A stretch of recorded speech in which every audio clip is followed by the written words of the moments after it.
வணக்கம். Welcome to கதை திரட்டு audio books.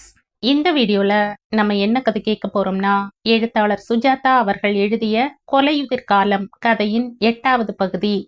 நம்ம சேனலை இதுவரைக்கும் சப்ஸ்கிரைப் பண்ணாதவங்க சப்ஸ்கிரைப் பண்ணுங்க. பக்கத்தில் இருக்கிற பெல் ஐக்கானை கிளிக் பண்ணி ஆளுங்கிற ஆப்ஷனை ப்ரெஸ் பண்ணுங்க. ஸோ தட் நான் போடுற கதைகளை உடனுக்குடனே நீங்க கேட்கலாம். வாங்க கதைக்குள்ள போகலாம். இன்ஸ்பெக்டர் சற்று அதிகப்படியாக தப்படி வைத்து அவர்களுக்கு முன் விரைந்து கொண்டிருந்தார். இதையெல்லாம் எப்படி கோர்ட்ல சொல்ல முடியுமா? ரிப்போர்ட்ல எழுத முடியுமா? இதுக்குன்னு ஒரு கமிட்டியே போடணும் போல இருக்கே. பார்த்தது சொல்லித்தாங்க ஆகணும் என்றான் கணேஷ். டவுனுக்கு வெளிப்புறமாக இருந்த WD இன்ஸ்பெக்ஷன் பங்களாவில் அன்றிரவை அவர்கள் கழிக்க சூப்பரண்ட் ஏற்பாடு செய்து தந்தார். கணேஷுக்கு வசந்தை இப்போதே போய் பார்க்க வேண்டும் போல் இருந்தது. வேண்டாம், அதிகாலையில் பார்த்து கொள்ளலாம் என்று தீர்மானித்தான். வெள்ளைக்காரன் காலத்து ஐபி அது. வாசலில் வட்ட வடிவில் பிரியும் பாதை, காரை தூண்கள், மேலே மர ரீப்பர்கள், அரை வட்ட வடிவில் கதவுகளின் தலைமேல் ஜன்னல்கள், உச்சாணியில் இருந்து தொங்கிய ஃபேன், பழங்காலத்து பர்னிச்சர், தொடக் என்று இரைச்சலாக ஓசைப்படுத்தும் WC, கரப்பான் பூச்சி ஓடும் அறைகள், முனகும் ஸ்பிரிங் கட்டில், 2 கை நீட்டிய ஈசி சேர். அதில் அயர்ந்து விழுந்தான். லீனா கட்டிலில் சுருட்டி படுத்து கொண்டாள். விளக்கு இருக்கட்டும் கணேஷ். நிர்வாணமாக தொங்கிய பல்பின் வெளிச்சத்தை மின் விசிறி வெட்ட வெட்ட கணேஷின் மூடிய கண்களுக்குள் பிம்பங்கள் தடைப்பட்டன. தூக்கமா, நினைவுகளின் விளிம்பா என்று சொல்ல முடியாத நிலையில் கனவு கண்டான். ஒரே இடத்தில் இறைக்க ஓடிக்கொண்டிருக்கிறான். என்னதான் முக்கி முனகினாலும் ஒரு இன்ச் கூட முன்னேற முடியவில்லை. தூரத்தில் லீனா, சீக்கிரம் வாங்க கணேஷ், நான் குளிக்கணும் என்கிறாள். வர லீனா, கொஞ்சம் இரு, வந்துடுறேன், ஒரு நிமிஷம் இரு, போயிடாத. கணேஷ், பின்னால பாருங்க. திடுக்கிட்டு திரும்பினான். அந்த உருவம் மெல்ல மிதந்து வருகிறது. அவனுக்கும் அதற்கும் உள்ள தூரம் குறைகிறது. ஓடுறா, ஓடு, ஓடி போயிடு. வாங்க கணேஷ். வர முடியலையே, கிட்ட வருது, உங்களை தொட போறது. அந்த உருவம் அவன் மேலே படுகிறது. வித் வஜன கோலாகலா, வா, என்னை முத்தமிடு. அந்த முகம் அவன் முகத்துடன் ஒட்டிக்கொள்ள பிரம்மாண்டமான நீல நிற சகாராக்களாக 2 உதடுகள் பிரிந்து ஒரு நாக்கு வெளியே வந்து அதன் ஈரம் அவன் முகத்தில் படிய திடுக்கிட்டு விழித்தான். கண்ணை கசக்கிக் கொண்டான். உடலெல்லாம் வியர்த்திருந்தது. மேலே இன்னும் அந்த மின் விசிறியின் தடக் தடக் கேட்டு கொண்டிருந்தது. எதிரே கட்டிலில் லீனா லீனா எங்க? கட்டில் காலியாக இருந்தது. குபுக் என்று 150% விழித்து கொண்டு விட்டான். பாத்ரூம் போயிருக்கிறாளா லீனா என்று கூப்பிட்டான். பதில் இல்லை. வாயிற்புறத்து கதவை பார்த்தான். திறந்திருந்தது. உள் பக்கம் தாளிடப்பட்டிருந்ததை யார் திறந்தார்கள்? லீனா எங்கே? அவனுள் பயம், அச்சம், கவலை, துடிப்பு, தயக்கம் என்று விதம் விதமான உணர்ச்சிகள் ஏற்பட்டு வாசல் பக்கம் வந்தான். நீண்ட வராந்தா காலியாக இருந்தது. பேச்சு குரல் கேட்டது. இடது புறத்தில் லீனாவின் குரல் கேட்டது போல இருந்தது. வராந்தா திரும்பிய அந்த இடது புற மூலையின் மறைவில் இருந்து கேட்டது. கணேஷ் மெதுவாக சப்தம் இல்லாமல் குரலை நோக்கி சென்றான். லீனா சன்னமான அடிக்குரலில் பேசிக் கொண்டிருந்தாள். அப்புறம் என்ன செஞ்சாங்க? 3 பேரும் என்ன விட்டுட்டு அரச மரத்தடிக்கு போனாங்க. மறுமுறை பிசாசு வர்றதான்னு பாக்குறதுக்கு. லீனா சிரிப்பது கேட்டது. கணேஷ் இன்னும் அருகே சென்று மூளை திரும்பினான். யாருடன் பேசுகிறாள்? இல்லை, தனக்கு தானேயா? புரியாமல் கணேஷ் காரிடாரின் மூலையை நோக்கி பைய நடந்தான். அப்புறம் அந்த ஆயுதம் என் பெட்டியில. கணேஷ் அருகே வந்து விட்டான். மூளை திரும்பினான். வந்திருக்க முடியும்னு தெரியவே இல்லை வசந்த், பயந்தே போயிட்டேன். அடப்பாவி. வசந்த் நாற்காலியில் உட்கார்ந்து கொண்டு காலை ஆகாசத்தில் நீட்டிக் கொண்டிருந்தான். அருகே லீனா நின்று கொண்டிருந்தாள். ஏய் வசந்த், இங்க எங்கடா வந்த? திடுக்கிட்டு திரும்பினவன், என்ன பாஸ் இது, ஏற்கனவே ஹார்ட் பிப்ரிலேட் ஆயிட்டு இருக்குது, பயம் காட்டுறீங்களே. ஏண்டா ஆஸ்பத்திரியை விட்டுட்டு வந்த? இருப்பு கொள்ளல, முக்கால்வாசி சரியா போயிடுச்சு. மார்கரெட்டை வார்டு மாத்திட்டாங்க. பதிலா எம்.வி. சிதம்பரம்னு ஒரு கப்பல் இருக்கு பாருங்க, அந்த சைஸ்ல ஒரு அம்மாவை அனுப்பிச்சாங்க. பார்த்தேன். ஆஸ்பத்திரியில இருந்து தப்பிக்க வர்றது ரொம்ப சுலபம். I am simply walked out. ஒரு லாரிக்காரங்கிட்ட நான் கர்ப்பமா இருக்கேன்னு கெஞ்சி லிஃப்ட் வாங்கிட்டு போலீஸ் ஸ்டேஷன் வந்தேன். அங்கிருந்து லீனா சிரித்தாள். கர்ப்பமா? இவனை நம்பாத லீனா, கதை அளப்பான்.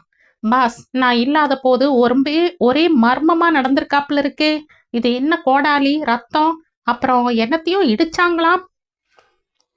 ரொம்ப ரொம்ப குழப்பம். காலையிலே சொல்றேன். காலையிலையா? என்ன மணி இப்ப?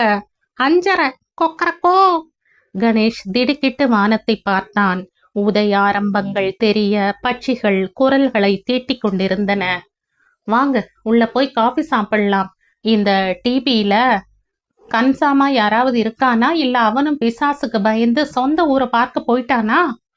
கணேஷ் உள்ளே வந்து முகம் கழுவி பல் தேய்க்க வசந்த் விந்தி நடந்து வந்து அருகில் நின்றான். டயர்டா இருக்கீங்க? ராத்திரி தூக்கம் இல்லையா? மூட்டையா? இல்ல, கனவு. கவலைப்படாதீங்க, நான் வந்துட்டேன். கணேஷ் முகத்தை சட்டை நுனியால் துடைத்து கொண்டான். பசி என்றான். லீனா, நீ என்ன பண்ற? பொடி நடையா போய் வாசல்ல கன்சாமா யாராவது இருந்தான்னா சூடா 3 கப்.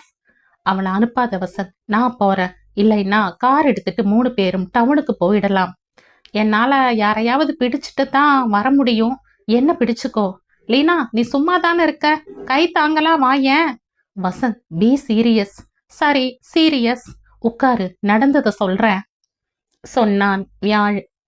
வியாசன் கணேஷுக்கு எழுதியிருந்த அவசர அரைகுறை கடிதம், அதன் வெங்கடேஸ்வரனை 6, லீனாவின் பெட்டி விவகாரம், பாத்ரூம் விட்ட அடி சுவடுகள், புத்தக அலமாரிக்கு பின் ரகசிய அறை, வெள்ளை தாள்களில் கோடுகள், ஒரே ஒரு 100 ரூபாய் நோட்டு அந்த உருவத்தை மறுபடி பார்க்க சென்றது. மின்சாரம் தடைப்பட்ட பின்னும் தொடர்ந்து அந்த உருவம் தெரிந்தது. ஹோல்டான், எனக்கு இப்பவே மயிர பிச்சுக்கணும் போல இருக்கு என்றான் வசந்த்.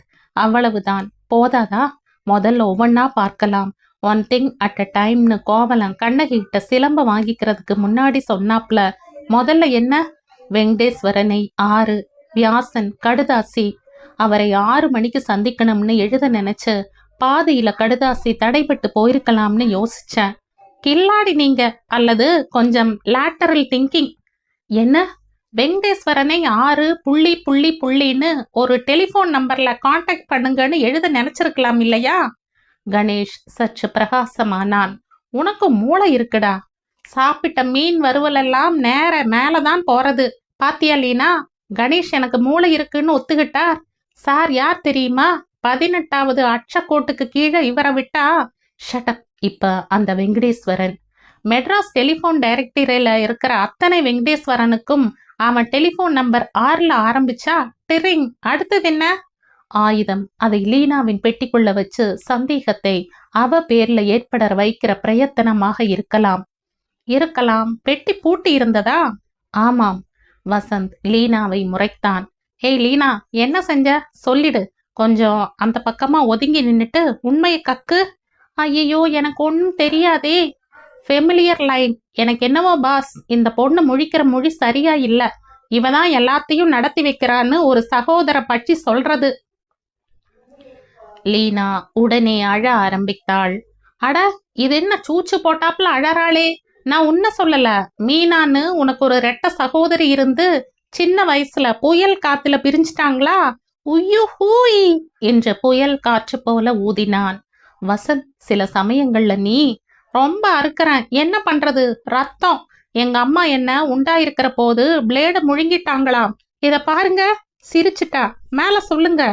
விட்டத்துல காலடி சுவடு. அதை பார்த்துட்டு தான் நான் கிளீன் போல்டு. பிசாசு அங்க தொங்கினதா அர்த்தம். புறை ஏறிக்காதோ? புரியல. எனக்கு எல்லாத்தையும் விட நீங்க கடைசியில சொன்னதுதான் ரொம்ப கடிக்குது. அந்த உருவம் ஃபியூஸ பிடுங்கிட்டா படக்குன்னு மறைஞ்சிருக்க வேண்டாமா? அப்ப எல்லாம் பிசாசு வேலைதானா? வீட்டுக்கு போயிடலாமா? எனக்கு பிசாசு தியரியில நம்பிக்கை வந்துருச்சு.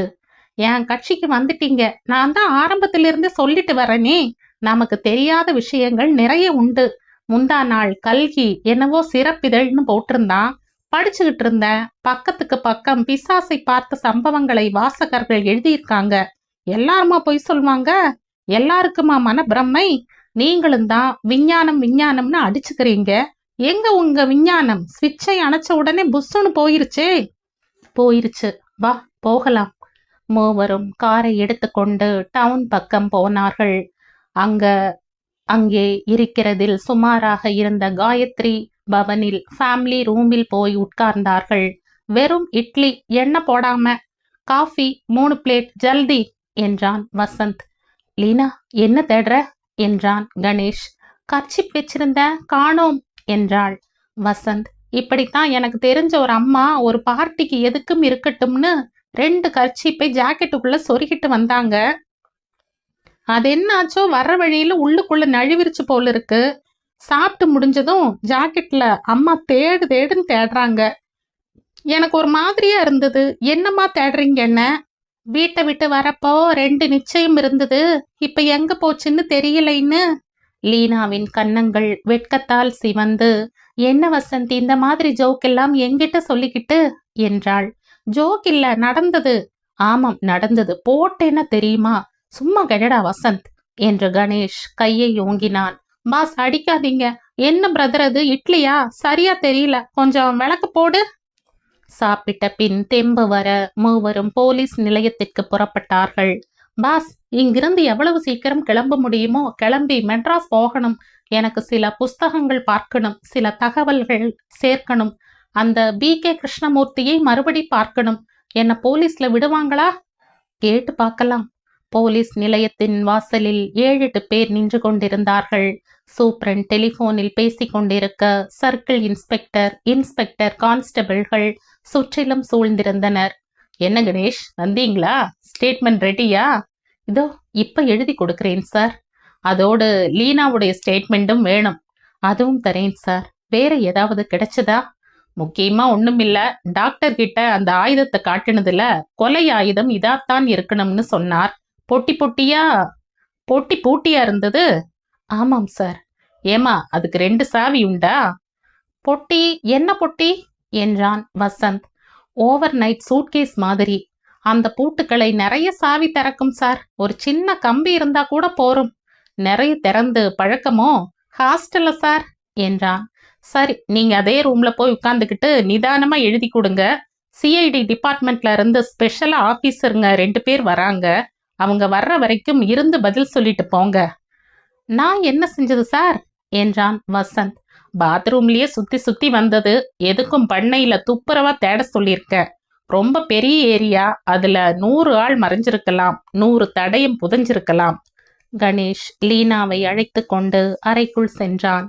டிபார்ட்மெண்டின் பழுப்பு காகிதத்தில் தெளிவாக எழுத ஆரம்பித்தான். நான் ஜே கணேஷ், வயது. வசந்த் ஜன்னல் ஓரத்தில் லீனாவுடன் உட்கார்ந்து கொண்டு, எங்க உன் கைய காட்டு என்றான். அவள் கையை பிடித்து ரேகை பார்த்தான். லீனா, சாரி, நான் ஆஸ்பத்திரி போயிட்டு வந்தப்புறம் ஒரு விதமா குழப்பம் ஆயிருச்சு. அதுக்கு முன்னாடி உன்னை நீங்க வாங்கன்னு தான் கூப்பிட்டுட்டு இருந்தேன் இல்ல? எனக்கு ஞாபகம் இல்ல வசந்த். ஆனா என்ன நீங்க கூப்பிடலாம். நான் சின்னவ தானே. எனக்கு மட்டும் என்ன வயசுங்கிற? இன்னைக்கெல்லாம் இருந்தா 7ஓ 8ஓ. அபாரமான கை. பாஸ் பாத்தீங்களா? ஹார்ட் லைனுக்கும் ஹெட் லைனுக்கும் நடு சென்டர்ல ஒரு கிராஸ். என்ன அர்த்தம் இதுக்கு என்றாள் லீனா. இதை மிஸ்டிக் கிராஸ்னு சொல்வாங்க. பேய் பிசாசு தந்திர மந்திர ஜாலங்களில் ஈடுபடுறவங்களுக்கு இது இருந்தே ஆகணும். சீரியோ சொல்லி இருந்தக்கார்.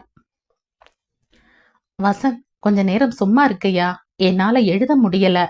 லீனாவுக்கு உண்டான ஸ்டேட்மெண்ட்டை நான் வேணா கூட உட்கார்ந்துகிட்டு டிராஃப்ட் பண்ணி கொடுக்கட்டுமா? உங்களுக்கு எதுக்கு தொந்தரவு? வெளியில போய் பொடி நடையா கார்ல உட்கார்ந்துட்டு செய்து விடுறமே.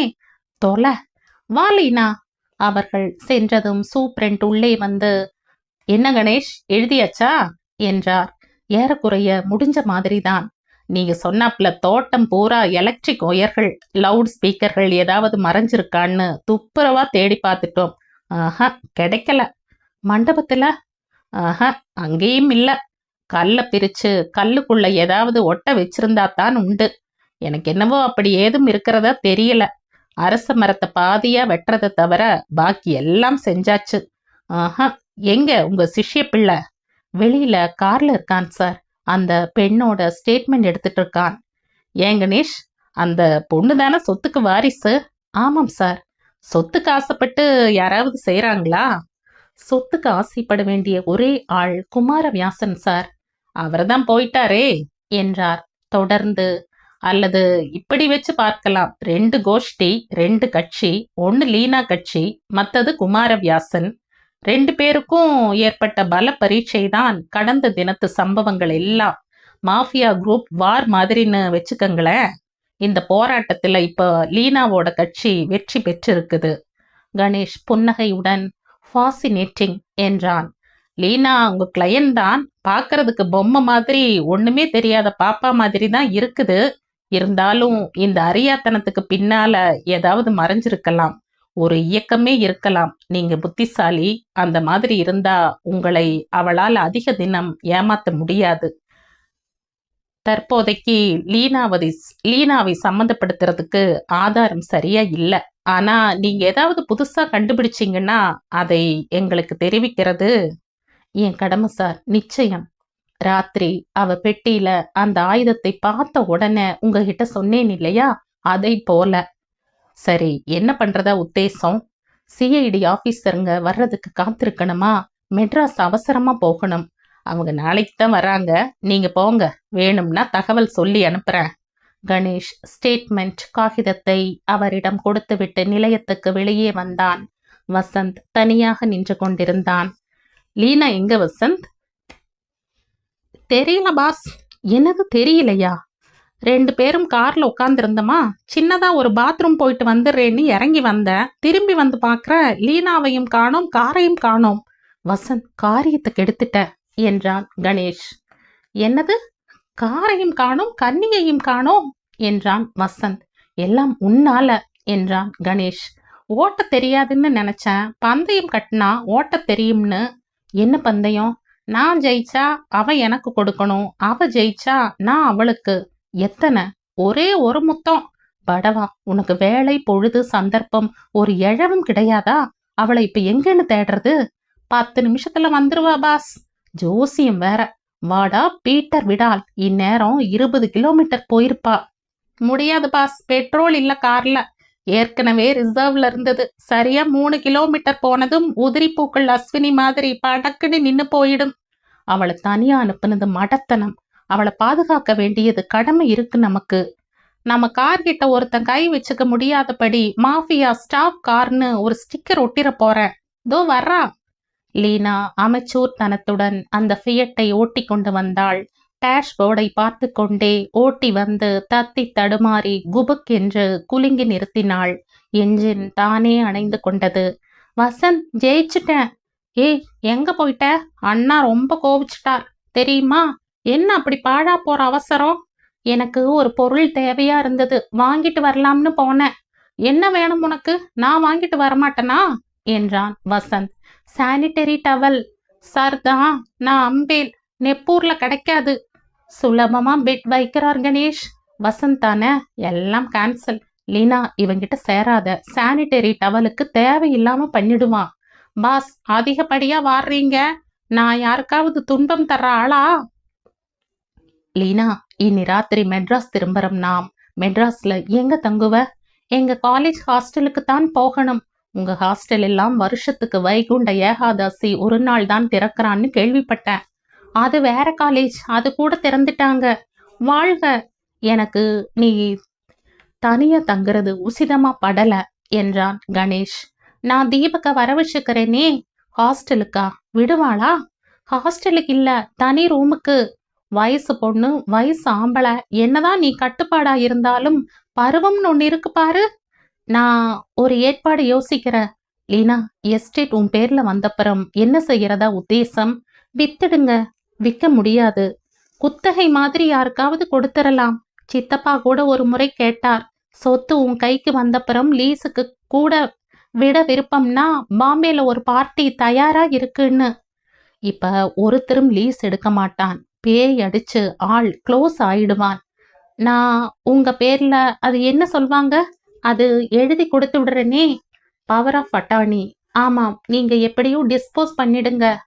பார்க்கலாம். கணேஷ், கொஞ்சம் உள்ள வர்றீங்களா என்று இன்ஸ்பெக்டர் வந்து கூப்பிட, வசந்த் லீனா இருவரையும் பார்த்து நீங்களும் வாங்க என்றார். உள்ளே புதிதாக வந்த சென்னை போலீஸ் அதிகாரிகள் சிந்தனையுடன் உட்கார்ந்திருந்தார்கள். ஒருவர் கணேஷை அடையாளம் கண்டு கொண்டு, எப்படி இருக்கீங்க என்றார். சரியான குழப்பத்துல என்று சிரித்தான். நீங்க இங்க எப்படி வந்து மாட்டிக்கினீங்க? போராத காலம். இதுதான் உங்க கிளையண்டா? அப்படி ஒன்னும் போராத காலமா தெரியலையே. ஷி இஸ் சார்மி. புதுசா ஏதாவது தடயம் அகப்பட்டுதா சண்முக சுந்தரம் என்றான் கணேஷ்.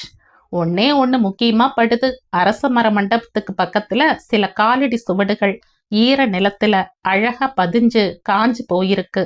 ஃபாசில் முத்திரை மாதிரி. அதுல ஏதாவது விசேஷமா? ஜோடி ஜோடியா காலடிகள். இடது கால் சுவடு நேரா இருக்கு, வலது ஒரு கோணத்துல திருப்பி இருக்கு. எல்லாத்துலயுமா? ஆமாம். என்ன அர்த்தம் சொல்லுங்க? வசந்த், அந்த காலடிகளுக்கு உரியவர் கொஞ்சம் ஜபேட்டுன்னு நினைக்கிறேன். ஜபேட்டுன்னா? ஒரு காலை விட இன்னொரு கால் நீளமா இருந்தா இந்த மாதிரி அடி சுவடுகள் பதியும். கவனிச்சு பார்த்தா நல்ல காலடி கொஞ்சம் அழுத்தமா பதிஞ்சிருக்குமே. சரிதான், பரவாயில்ல. உங்கள் ஜூனியர் பொம்பளைகளை பத்தி நினைக்காத சமயத்துல பிரகாசமா இருப்பான். என்ன பாஸ், செக்ஸுங்கிறது வெறும் என்டாக்ரிகின்ஸ் ஏற்படுற மாறுதல்கள்னு திருவள்ளுவர் சொல்லலையா? கணேஷ், உங்களை பெரியவர் ஏதோ விசாரிக்கணுமாம் என்றார் நாகலிங்கம். கணேஷ் எழுந்து மற்றொரு அறைக்கு சென்றான். வாங்க கணேஷ். அட ராஜேந்திர, நீங்க எப்படி? ராஜேந்திரன் சென்ற முறை பார்த்ததற்கு இளைத்திருந்தார். ஒருவேளை சமீபத்தில் சம்மர் கிராப் அடித்ததினால் அப்படி தோற்றம் இருக்கலாம். மீசையை சுருக்கி இருந்தார். தலையில் நரை முடிகள் தெரியவே ஆரம்பித்து விட்டன. இருந்தும் அந்த புன்னகையின் வசீகரம் மாறவில்லை. டிபார்ட்மெண்ட் மாறிட்டேன் இப்ப.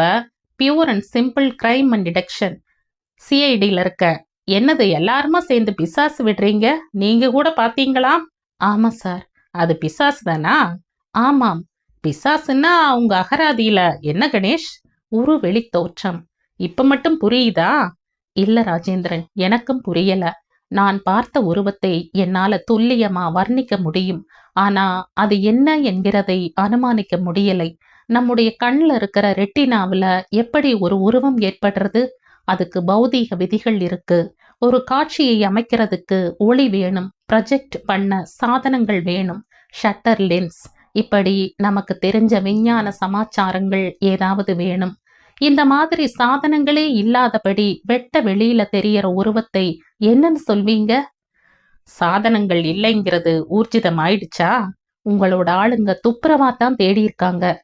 புரட்டி எடுத்துட்டோம் சார் என்றார் நாகலிங்கம். தின வாழ்க்கையுடைய லாஜிக்கு ஒத்து வராது பல விஷயங்கள் இங்க நடந்து போச்சு.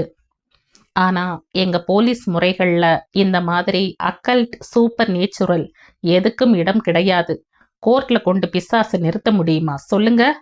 உங்க சங்கடம் எனக்கு புரியுது. ராத்திரி நாங்க திரும்பி மெட்ராஸ் போறோம்.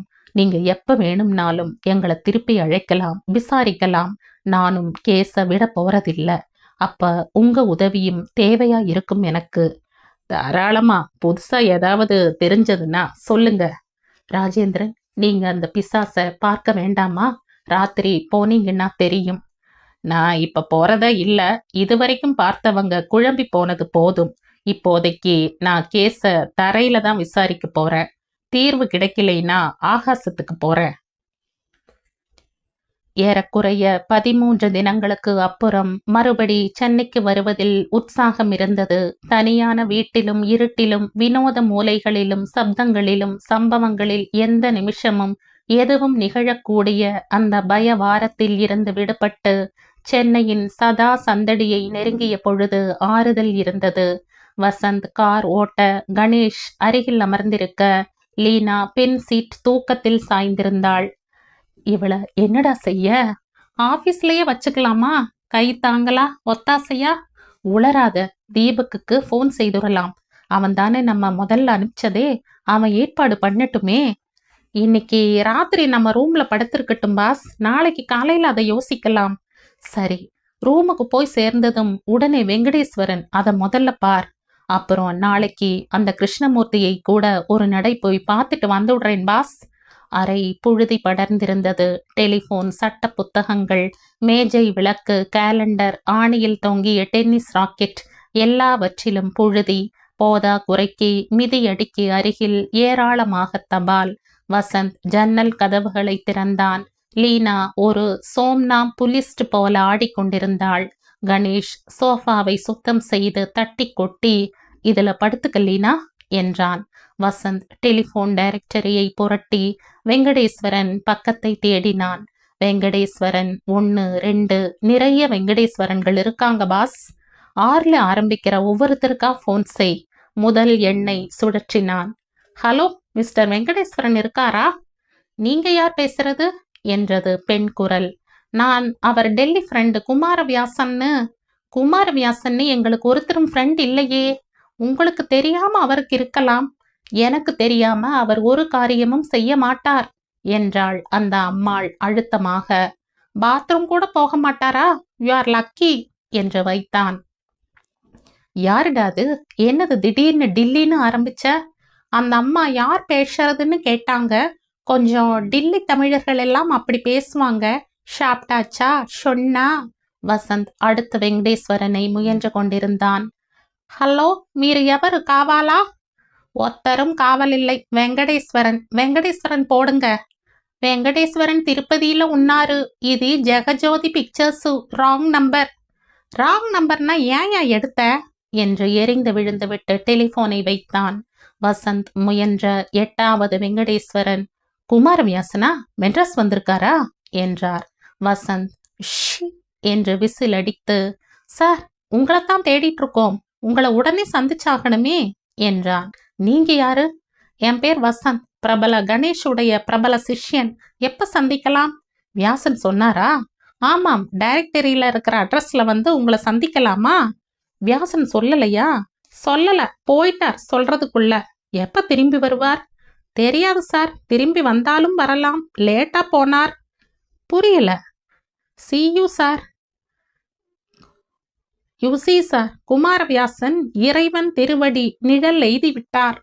என்னது? போயிட்டார் சார். he was murdered. அப்படியா? நீங்க உடனே வர முடியுமா வீட்டுக்கு? அதை விட எனக்கு வேற என்ன வேலை? தி நைட் இஸ் யங். இல்ல, நான் வரேன் உங்க வீட்டுக்கு. இது வீடு இல்ல, ஆபீஸ்.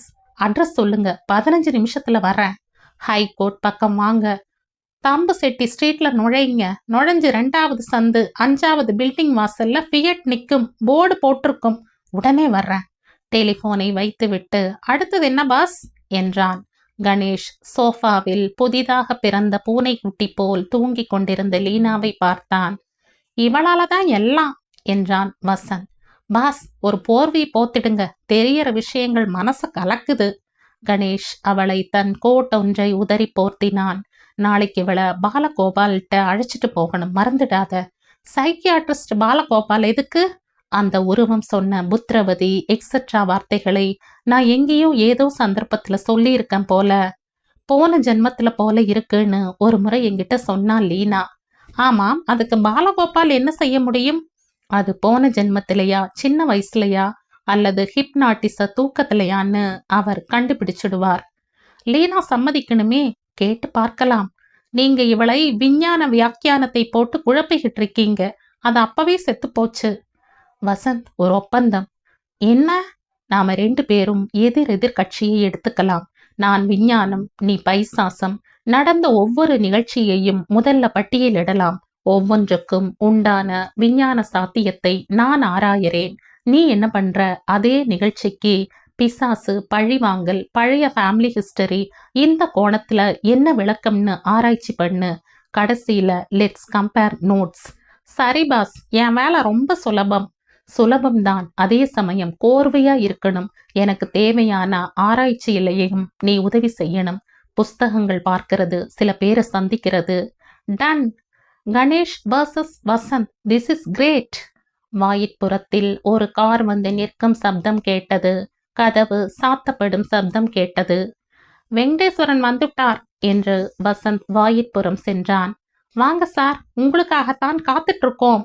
வெங்கடேஸ்வரன் உள்ளே வந்தார். விந்தி நடந்து வந்து நாற்காலியில் உட்கார்ந்தார். வெங்கடேஸ்வரனுக்கு வயது 50 இருக்கலாம். தங்கம் தொட்ட கண்ணாடி பிரேமில் 5 போகல் அணிந்திருந்தார். அதிகம் அலட்டிக் கொள்ளாத மூக்கின் கீழ் பகல் வேலைகளில் மீசை தெரியும் போல் இருந்தது. மெலிய உதடுகள். வாரம் ஒரு முறைதான் சிரிப்பார் என்று தோன்றியது. கணேஷ் அவர் உயரத்தை மானசீகித்தான். வியாசன் உயரம்தான் இருப்பார். அவரை மண்டையில் அடித்து பிளக்க, ச்ச, போவோர் வருவோரை எல்லாம் விவஸ்தை இல்லாமல் சந்தேகிக்காதே. உள்ளே விந்தி விந்தி வந்து உட்கார்ந்தவர், வியாசன் இறந்துட்டாரா என்றார் கவலையுடன். ஆமா சார், உட்காருங்க. அறிமுகப்படுத்தி கொண்டார்கள். எப்படி செத்து போனார்? பின் மண்டை தாக்கல், கபால மோட்சம் என்றான் வசந்த். யார் செஞ்சது? அதான் தெரியலையே. யார் செஞ்சதுன்னு தான் எல்லாரும் இப்ப திணறிட்டு இருக்காங்க. உங்களுக்கு தெரிஞ்சவங்க யாராவது? அவர் சற்று நேரம் தலையை ஆட்டி, ச்சு, போன மாசம்தான் பார்த்தேன் அவரை. சிகரெட் பிடிக்கலாமா என்றார். தாராளமா என்றான் வசந்த். இந்தாங்க ஆஷ்ட்ரே. என்ன சிகரெட் ஃபில்டரா? இந்தாங்க. நான் சிகரெட் நெருப்பு பெட்டி ஏதும் வச்சுக்கிறது இல்ல, பழக்கம் மட்டும் வச்சுக்கிட்டு இருக்கேன். கணேஷ் வசந்தை முறைத்தான். ஓசியில கிடைச்சா அடி கூட வாங்கிப்ப என்றான். வெங்கடேஸ்வரன் நிதானமாக சிகரெட்டை பற்ற வைத்து நெஞ்சை நிரப்பிக் கொண்டு பேசினார். நான் அவர்கிட்ட பணம் கொடுத்திருக்கேன். உங்களுக்கு வியாசனை எப்படி தெரியும்? பிசினஸ். நான் ஒரு ஏஜென்ட். என் கிளையண்ட் ஒருத்தருக்காக அந்த எஸ்டேட்டை 25 வருஷம் லீஸ் எடுக்கிறதுக்கு கேட்டேன். கொடுக்கறதா சொல்லி அட்வான்ஸ் வாங்கிட்டார். 1 லட்சம். அட்வான்ஸே 1 லட்சமா? 80,000க்கு ரசீது கொடுத்திருக்கார் என்று தன் பிரீவ் கேஸில் இருந்து ஒரு காகிதத்தை எடுத்து காட்டினார். அக்ரிமெண்ட் எல்லாம் ஏறக்குறைய முடிஞ்சு டைப் அடிச்சு கையெழுத்து போடுற ஸ்டேஜில் இப்படி ஆயிடுச்சே. பாக்கி 20,000 காந்தி கணக்கா என்று வசந்த் அந்த ரசீதை பார்த்தான். திருப்பி கொடுத்தான். அவர் எப்படி உங்களோட லீஸ் அக்ரிமெண்ட் ஃபைனலைஸ் பண்ண முடியும்? சொத்தே அவரது இல்ல. பின்ன யாருது? தூங்குறா பாருங்க, அவளுது. வியாசனோட நீஸ். பவர் ஆஃப் அட்டானி இருக்கிறதா சொன்னார். இப்ப அவரை போய் விசாரிக்க முடியாது. அப்ப பணத்தை திருப்பி கொடுத்துருங்க. என்கிட்ட சில்லறையா 6 ரூபாய் தான் சார் இருக்கு. Vasanth, keep quiet. சார், அது என்ன லீஸ்? என் கிளையண்ட் பம்பாய்க்காரர் ஒரு ஃபார்ம் நடத்துறதாகவும் ஒரு சில்லிங் பிளான்ட் வைக்கிறதாகவும் ஒரு சின்ன எலக்ட்ரானிக்ஸ் தொழிற்சாலை நடத்துறதாகவும் ஏற்பாடு. லெட்டர் ஆஃப் இன்டென்ட் எல்லாம் வாங்கி வச்சிருக்கார். வருஷத்துக்கு 6 லட்சம் ரூபாய் தர்றதா ஏற்பாடு. நிறைய ஏரியா. எங்க ஆஃபரை வியாசன் ஒத்துக்கிட்டு அட்வான்ஸ் வாங்கி. நீங்க வியாசனை கடைசியா எப்ப பார்த்தீங்க? 1 மாசம் முன்னாடி. எங்க? அங்கதான், பண்ணைக்கு தான் போயிருந்த. அன்னைக்கு மழை பெஞ்சுதா என்றான் வசந்த். அட என்று ஆச்சரியத்துடன் புருவங்களை உயர்த்தினார். நீங்களும் வந்திருந்தீங்களா அன்னைக்கு? இல்ல, எங்களுக்கு தெரியும். இப்போ இந்த பெண்ணுக்கு நீங்க தான் வக்கீலா? ஆமாம். சொத்து இவ கையில தான் இருக்கா? ஆமாம். அப்போ நீங்க குத்தகைக்கு விடுவீங்களா? யோசிச்சு சொல்றோம்.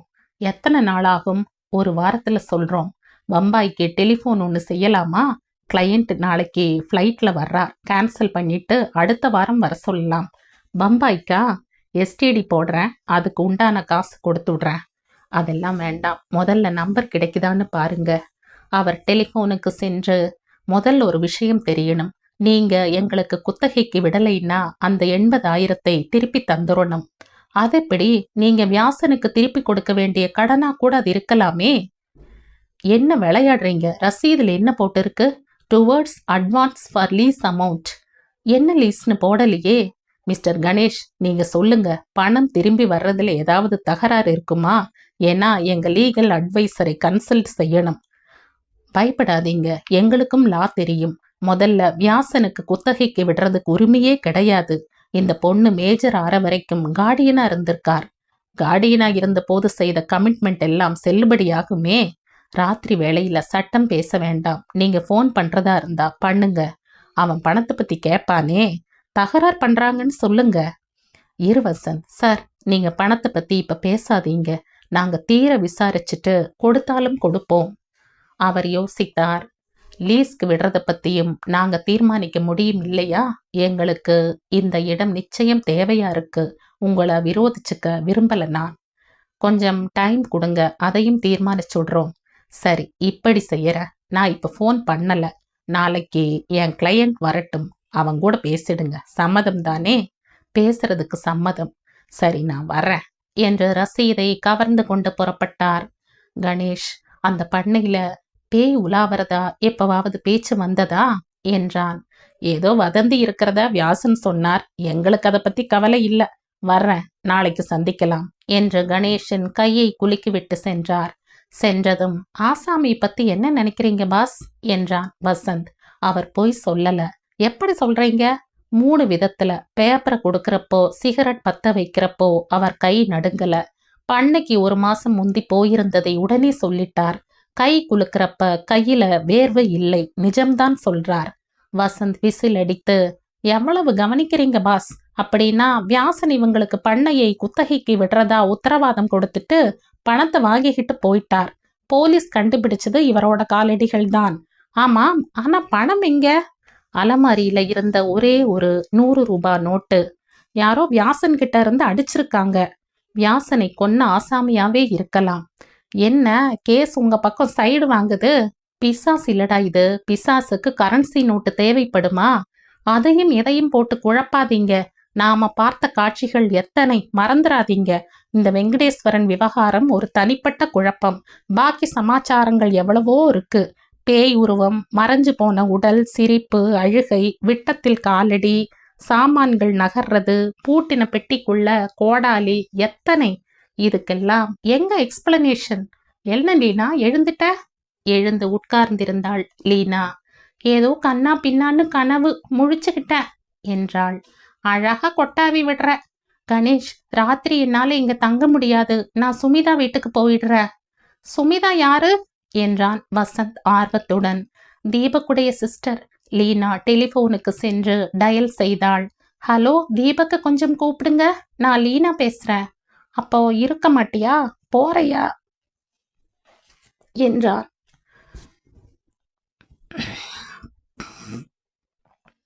வசந்த். அப்ப இருக்க மாட்டியா, போறையா என்றான் வசந்த். இங்க எனக்கு சேஞ்ச் பண்ணிக்க ட்ரெஸ் இல்ல, படுத்துக்க சரியா படுக்க இல்ல. இந்த ரூம்ல பாச்ச உருண்ட வாசனை அடிக்குது, சிகரெட் வாசனை.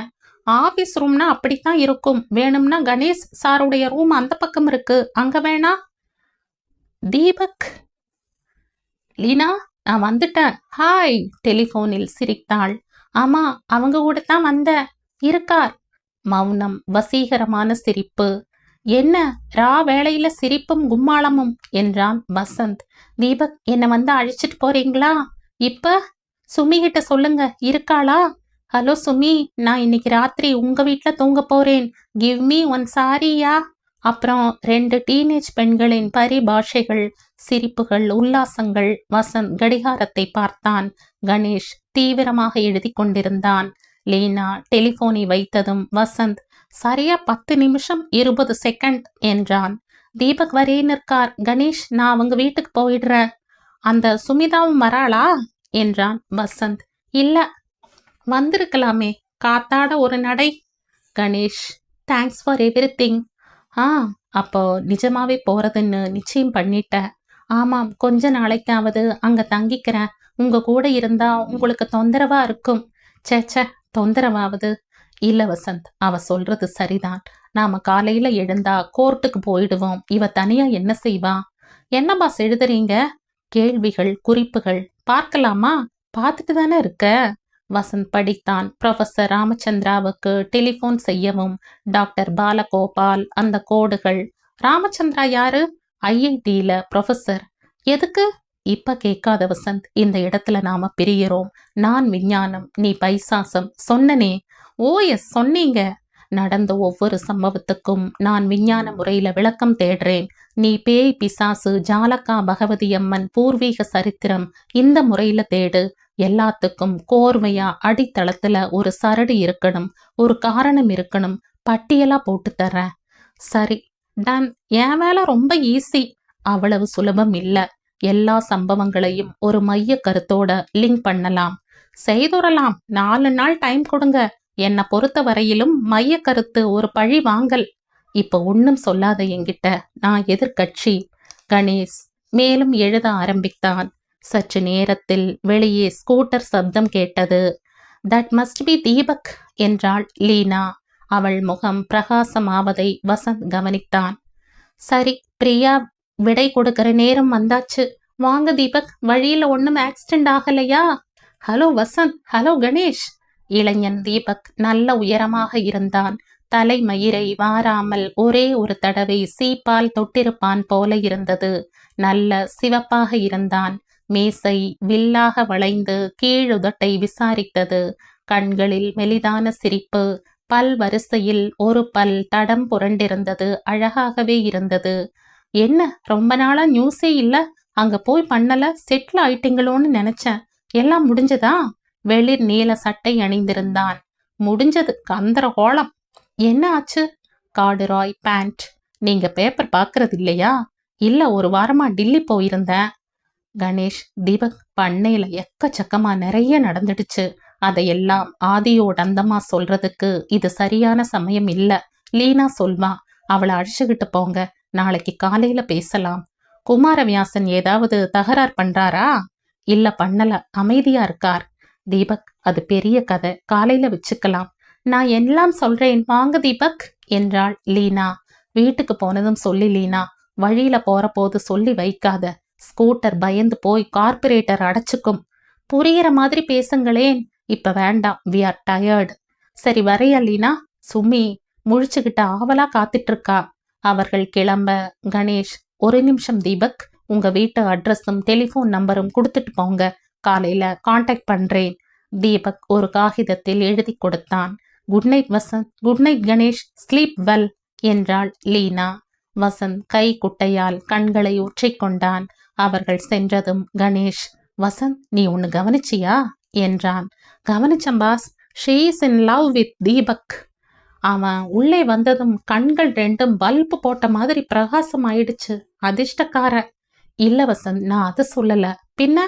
நோ என்று டெலிஃபோனை அணுகி, வெங்கடேஸ்வரன் நம்பர் சொல்லு. 636458. எதுக்கு? அவரை ஒன்று கேட்க மறந்துட்டேன். Hello mister Venkateswaran. Sir, Ganesh here. உங்களை இந்த வேளையில மறுபடி தொந்தரவு செய்யறதுக்கு மன்னிச்சிடுங்க. பரவாயில்ல, சொல்லுங்க என்றது மறுமுனை. ஒண்ணுமில்ல, சின்ன விஷயம்தான். நீங்க ஒரு மாசம் முன்னாடி வியாசனை பார்க்க போனீங்களே, அவரை எங்க சந்திச்சீங்க? பண்ணையில தான், அவரோட அவுட் ஹவுஸ்ல. வேற எங்கேயும் போகலையா? போனோம். அப்புறம் அவர் என்னை அழைச்சுக்கிட்டு போனார் அரச மரத்துக்கு பக்கத்துல ஒரு மண்டபத்துக்கு. அங்க என்ன? அங்க இன்னொரு ஆளை அறிமுகப்படுத்தி வச்சார். கணேஷ் சற்று பதறி போனான் பதற்றத்துடன். அவரு பேர் என்ன சொன்னாரா? ஞாபகம் இருக்கா? இருக்கு, தீபக் என்றார். இந்த கதையின் தொடர்ச்சியை அடுத்த பதிவில் கேட்கலாம். நன்றி.